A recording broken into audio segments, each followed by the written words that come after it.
I told myself in the past to never buy any more of these TandG speakers because I was never impressed with the sound quality and some of its speaker designs were so bad. But it was hard to pass this one up when I saw it had RGB lights on the body but also lights coming through the passive radiator, and plus it was less than $10. So at the end of this video, I will let you know if this speaker is worth buying or not. Alright, let's begin.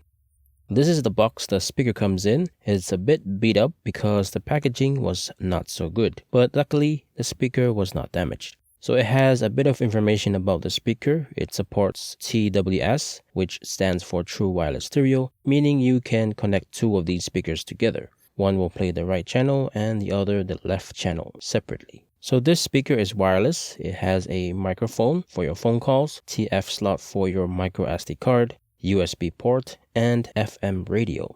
So it says you can stay connected to the speaker up to 10 meters away. It has a 3.7 volt, 800 milliamp hour battery. It can play up to 4 hours on normal volume, and it has two 5 watts, 52 millimeter speaker drivers. You got more information on this side of the box, which shows you what the keys are and their functions, and let's see what we have inside the box. First off, we have a manual, a micro USB charging cable, a 3.5 millimeter aux cable, and the speaker itself.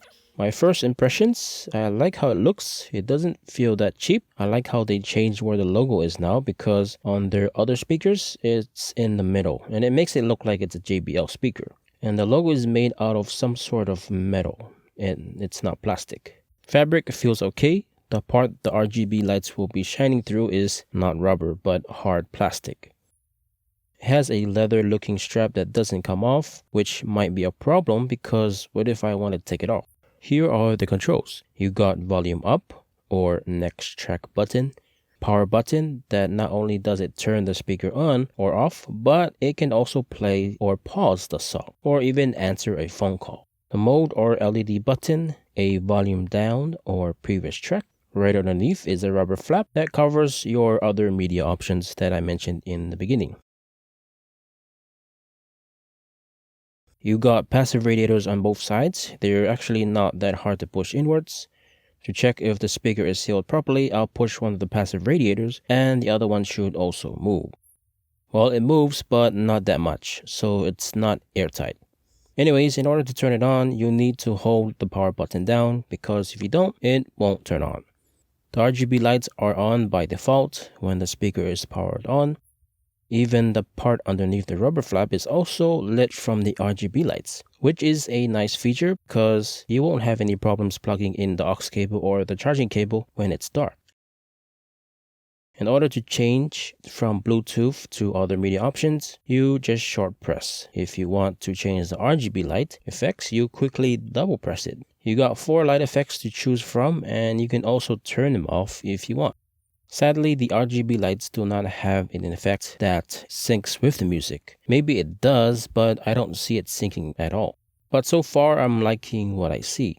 First time pairing the speaker to the phone doesn't take long, so no problems there. You can skip or go to the previous track by using the controls on the speaker, but when it comes to the volume, it's a different story. When the speaker turns on, the default volume is 50%, and if I try to use the phone to turn it up to 100%, it does not work. It just turns the volume of the phone to 100%, but not the speaker, so it's not in sync.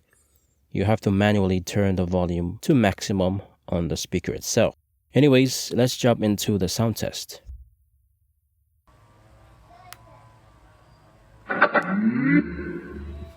Bluetooth mode. Now singing like, girl, you know I want your love. Your love was handmade for somebody like me. Boy, let's not talk too much. Grab on my waist and put that body on me. Coming now for last night you were in my room. Now my bed sheets smell like you. Baby, discover.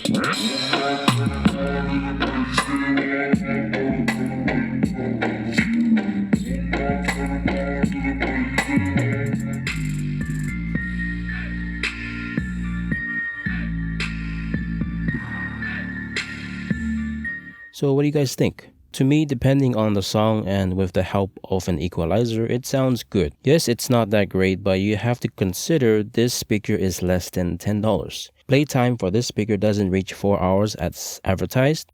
It's less than that.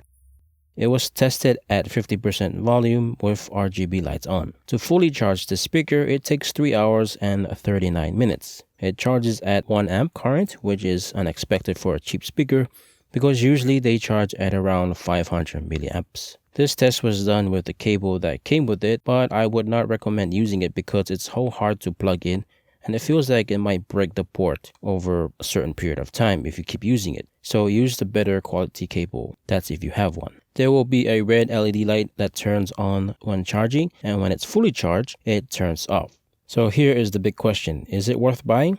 Well, my answer is both yes and no. Yes, if you want something that is not expensive but with a loud sound and has cool RGB lights. But if you're that person that cares a lot about sound quality like bass, then this speaker is not for you. Of course, the RGB lights are cool, but the sound quality is very bad. You can use those equalizer app on an Android phone, but the problem is it will only fix the sound of the music you're playing, but it won't fix any sound coming through the YouTube app. Overall, you can't ask too much because we're only paying less than $10 for it. I mean, if you want more out of something, you gotta pay more.